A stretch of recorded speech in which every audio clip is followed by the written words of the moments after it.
안녕하세요. 저는 올해로 나이가 45살이고 결혼한 지도 벌써 20년이 된 주부입니다. 남편하고는 연애 결혼을 했어요.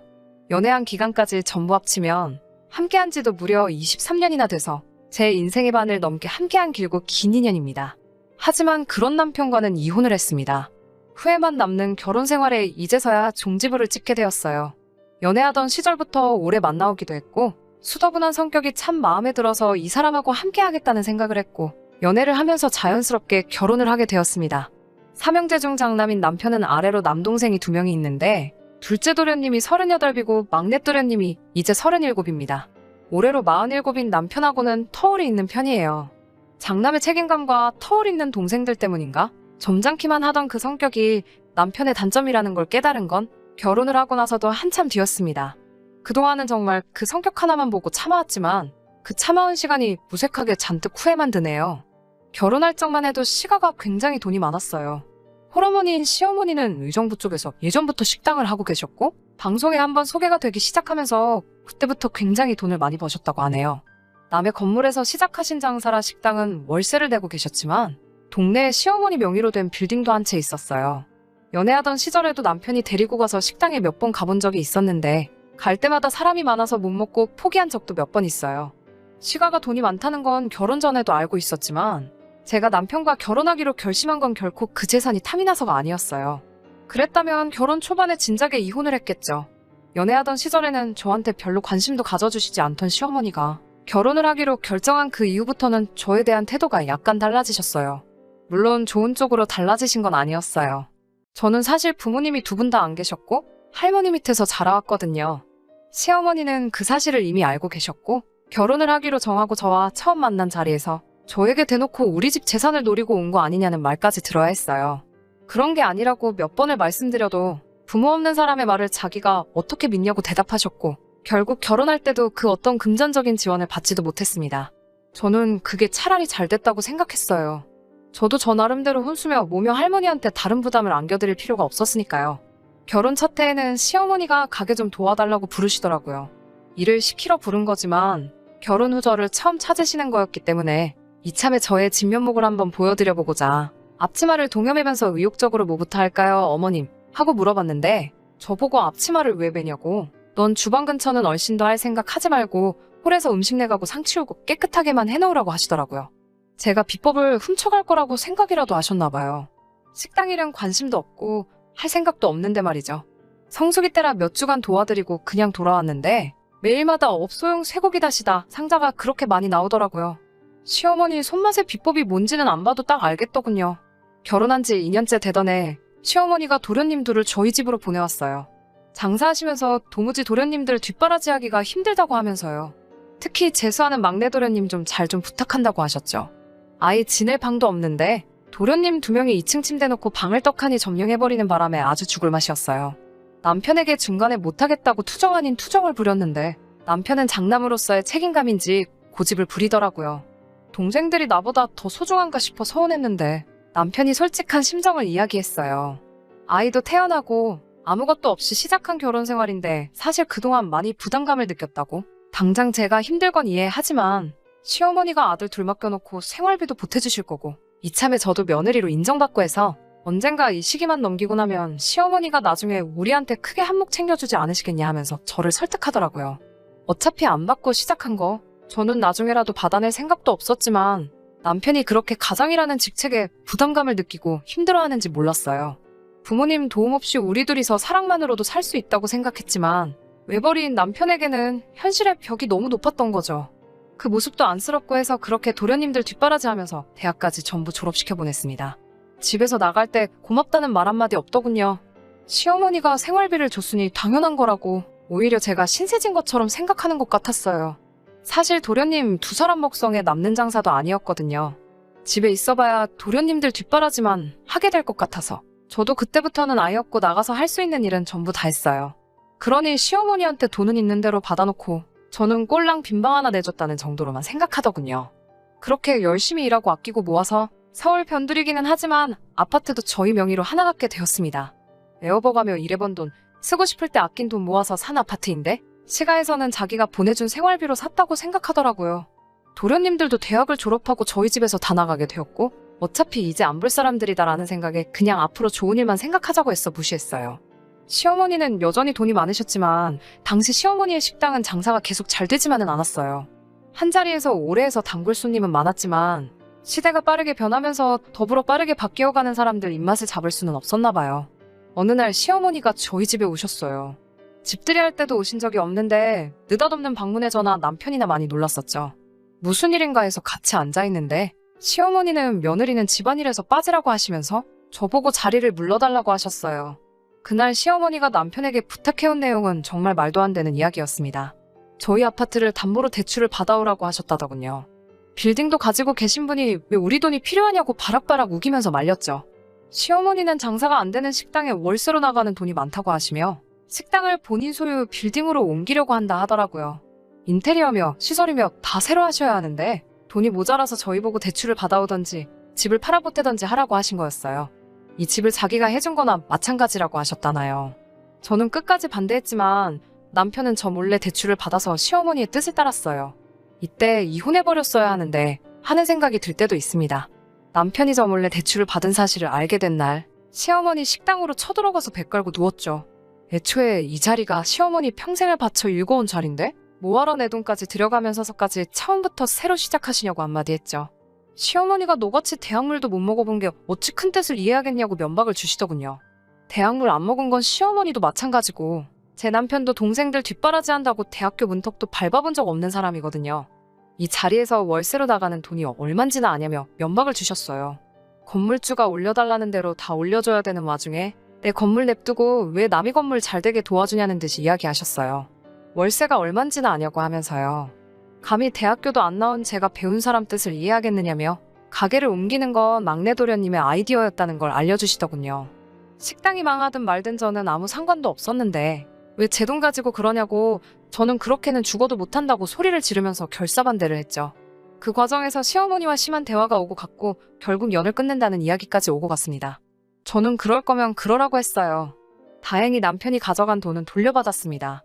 저에게 그때 그 서울 변두리의 싸구려 아파트는 저의 인생 모든 것이나 마찬가지였어요. 이 아파트 하나 말고는 내가 가진 거 아무것도 없었으니까요. 남편의 가족보다 제가 가지고 있는 재산을 택했습니다. 남편은 제가 경솔했다고 여태까지 힘들게 두 도련님 뒤치다꺼리하면서 대학 보내놓은 게 다 허사가 됐다면서 제 탓을 했습니다. 시어머니도 이제 곧 은퇴할 텐데 건물이 됐든 식당이 됐든 아파트가 됐든 그 전부가 우리 것이 될 수도 있었는데 제가 그 푼돈에 눈이 멀어서 다 말아먹었다고 하더라고요. 그리고 그게 우리 돈이지 왜 네 돈이냐고 하냐는 식으로 저를 꾸짖었습니다. 남편 말에도 일리가 있다는 생각에 여태까지 참아오며 고생한 거 허서로 만들었다는 그 말이 정말로 제가 경솔했나 싶기도 했지만 그래도 이제 시어머니 두 도련님의 그림자도 볼 일이 없게 되었으니 속 하나만큼은 너무 후련하더라고요. 대학물 먹은 막내 도련님의 아이디어는 별거 없었습니다. 제가 말한 대로 그나마 단골이라고 자주 오던 손님들은 단지 위치적으로 가까워서 오던 손님들이었어요. 다시다로 맛을 낸 식당이 딴 데 가면 또 없는 것도 아니고 아무 데서나 먹을 수 있는 비슷한 맛을 찾으러 동네 구석까지 손님들이 찾아올 이유가 없었죠. 그렇게 시어머니는 서서히 여태 쌓아오신 돈을 잃어가고 있었어요. 그러면서 사건이 하나둘씩 터지게 됩니다. 대학물을 실컷 드신 둘째, 막내 도련님이 둘이서 사업을 할 거라고 까불고 다니면서 결국 시어머니의 그 자랑스러운 건물까지 날리게 되고 식당도 장사가 안 돼서 결국 문을 닫게 되었습니다. 여기저기 가지고 있던 땅이며 기타 소소한 재산들은 두 도련님들이 번갈아 가면서 다 날려먹으시고 시어머니 손에는 서울 편두리에 구해둔 1억 5천짜리 아파트 하나만 남게 되었답니다. 시어머니 전 재산 날려먹은 잘난 두 도련님은 더 이상 빨아먹을 게 없어졌다고 생각했는지 어느 날부터 코빼기도 안 비치고 연락도 한 통 없었나 봐요. 식당이 망한 후 무릎까지 안 좋아져 거동도 불편해진 시어머니는 결국 연 끊고 살던 저희 부부를 찾으신 거예요. 시어머니가 저한테 그땐 미안했다고 제 말을 들을 걸 그랬다며 자식들 다 잘못 키우고 돌이켜보면 저만한 며느리가 없다고 하시며 제 눈치까지 보셨어요. 여장부 같던 이미지는 온데간데 없어지고 살도 많이 빠지셔서 그런가 보잘것 없어 보이게 변한 모습에 마음이 많이 안쓰럽더라고요. 전 재산을 탕진한 두 아들놈은 연락도 없다고 하시면서 이제 무릎도 많이 안 좋아서 여기서 혼자 지내다 혹시 잘못돼서 죽어도 아무도 모르겠다는 말을 하시며 저희 부부한테 이 집으로 같이 들어와 살지 않겠냐는 제안을 하셨어요. 가지고 있는 거 이 아파트 하나밖에 없으니 이 집에서 같이 살면서 거동이 불편한 자기를 도와주면 3년이 지나고 아파트를 제 이름으로 돌려주신다고 하시더라고요. 시어머니 손에 단 하나 남은 전 재산인 아파트가 탐이 난 건 아니었지만 그동안 누릴 거 다 누리고 살아온 두 도련님과 달리 뭐 하나 받지도 못하고 고생만 하고 살았던 남편이 맘에 걸려 그러기로 했습니다. 저는 아파트가 하나 있었으니 이건 남편 이름으로 해주고 싶었어요. 지금 살고 있는 집을 전세로 돌리고 가끔씩 나가서 일손을 돕던 식당도 그만두고 그렇게 시어머니를 봉양하기로 했어요. 애초에 안쓰러운 마음에 합가를 수락한 제 잘못이기는 하지만 설마 이런 일이 또 있을 거라고는 상상도 하지 못했죠. 시어머니와 합가를 한 지 2년 정도 지나지 않아서 이 아파트의 재개발 호재랑 이런저런 게 많이 겹쳐서 집값이 몇 배나 올라버린 거죠. 그 소식만 들으면 남편 것이 될 아파트였기 때문에 둘도 없이 좋은 소식일 테지만 그 소식을 저만 들은 게 아니란 게 문제였어요. 알거지가 된 시어머니 토사구팽해놓고 지 살길 찾아간 두 도련님들이 집값이 올랐다는 소식을 어디서 또 듣고는 시어머니를 찾아온 거죠. 처음에는 그간 잘 지내셨냐면서 인사도 하고 야윈 어머니를 부둥켜 안고 울기도 하는 모습에 그동안 사람이 돼서 온 건가 싶었는데 본심은 마지막 하나 남은 시어머니의 아파트마저 가져가기 위해 찾아온 거더라고요. 시어머니도 그동안 당한 게 있으셨는지 더 이상 사업만큼은 도와줄 수 없다고 하셨는데 두 도련님이 그게 아니라고 들어보라고 하면서 코인이니 주식이니 어쩌고 떠들면서 이건 사업이 아니라 투자라고 말하면서 장황하게 설명을 늘어놓더라고요. 1년만 가지고 있으면 돈이 몇 배로 불어난다고 자기들이 확실한 정보를 가지고 찾아온 거니 믿고 투자해보라고 하더라고요. 장황하게 떠들고 있는 도련님들 설명을 끊고 이 집은 내년에 제 명의로 돌아올 거니 아무 기대하지 말고 돌아가시라고 했어요. 두 도련님이 제 말을 듣고 대본에 그런 게 어딨냐고 따지는 말에 대학 졸업할 때까지 우리 집에 빈대붙은 두 사람 뒷바라지 해줬더니 해놓은 거라고는 어머님 재산 탕진한 거밖에 더 있냐고 그렇게 돈 날리고 있는 동안에 우리가 어머님께 받은 거 하나라도 있었냐는 말에는 꿀먹은 벙어리처럼 아무 말도 대답 못하고 병풍처럼 가만히 있다가 제 완강함에 지쳤는지 결국엔 나중에 다시 오겠다며 나가더라고요. 그날 저녁에 어머니가 저를 따로 부르셨어요. 그때 주기로 한 이 집이 그때보다 시세가 올라 지금은 7억이 넘는다며? 저에게 명의를 돌려주는 건 없던 일로 하고 대신 그 당시 집값이었던 1억 5천을 줄 테니 그걸 받으라고 하더군요. 그게 무슨 말이냐 했더니 도련님들 마지막으로 한 번 더 도와줘야 하지 않겠냐고 했습니다. 그게 말이나 되는 소린가요? 남편한테 제발 시어머니 좀 말려보라고 불러다가 자리에 앉혀놓으니 저와 같이 싸워도 모자랄 판에 대학 나온 동생들이 저렇게 확신에 차 있다고 어쩌고 저쩌고 하면서 아까 말하는 거 보지 않았냐고 1년만 갖고 있어도 이 집 세 채는 살 수 있다고 말하면서 저희도 시어머니가 말하는 대로 1억 5천만 받고 동생들한테 그 돈에 지금 전세 준 아파트 전세금까지 맡겨서 인생 역전 해봐야 하지 않겠냐고 하더라고요. 끝까지 제가 그렇게는 할 수 없다고 하자 너는 돈을 왜 그렇게 밝히냐고 이때야말로 온 가족이 힘을 합쳐야 할 때인데 저보고 너무 저만 아는 것 아니냐며 너무 이기적인 게 아니냐며 쓴소리를 했어요.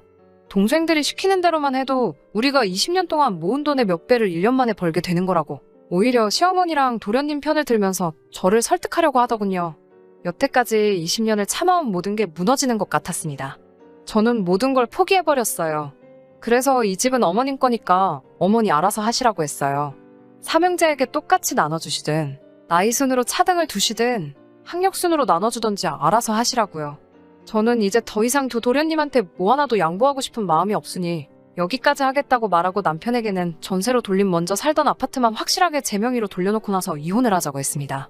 어디 온 가족이 한번 힘을 합쳐보라고 저는 이제 가족 안 할 거고 애초에 이 아파트도 제가 갖고 싶어서 심호봉양하기로 한 게 아니고 여태까지 한 푼도 못 받은 남편을 위해 결정한 거니 남편이 하고 싶은 대로 하는 게 맞다고 했어요. 단지 더 이상 당신네 가족들에게서 놀아나는 꼴은 견딜 수 없다고 저는 이제 그만 이 집 가족이라서 빼달라고 사정을 하며 이혼하게 해달라고 부탁했습니다. 두 사람은 끝까지 저보고 나중에 땅을 치고 후회할 거라고 말하더군요. 나중에 다시 후회하며 돌아와도 절대로 받아주지 않겠다고 말하면서요.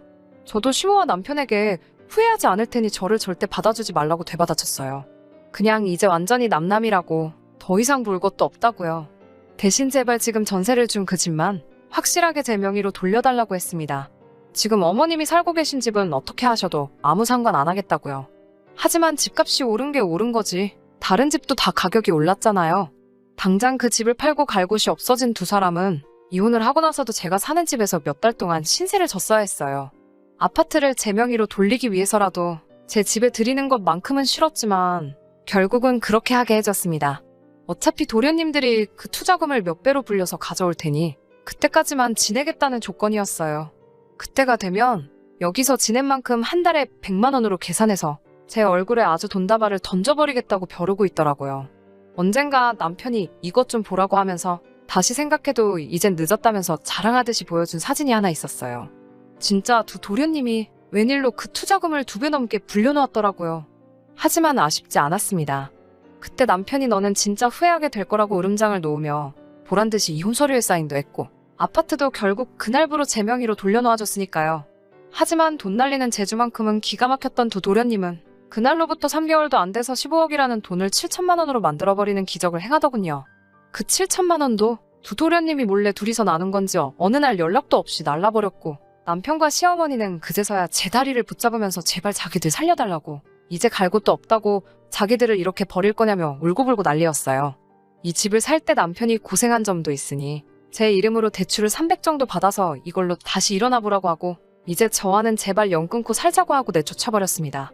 방금까지 울고불고 하던 사람들이 문 밖으로 내몰리니 저보고는 독하다고 사람이 그러면 안 된다고 하면서 욕을 하더라고요. 그렇게 큰 소리를 치더니 아파트 현관 앞까지 가서는 다시 또 제발 우리 좀 살려달라고 비는데 신기하게도 일말의 미안한 마음도 들지 않았습니다. 저희 아들도 아빠의 모습에 질렸는지 진작에 그랬어야지 뭐 일이 오래 걸렸냐고 제 편이 되어주네요. 제 자식은 끝까지 저의 편을 들어줘서 다행이라고 생각합니다.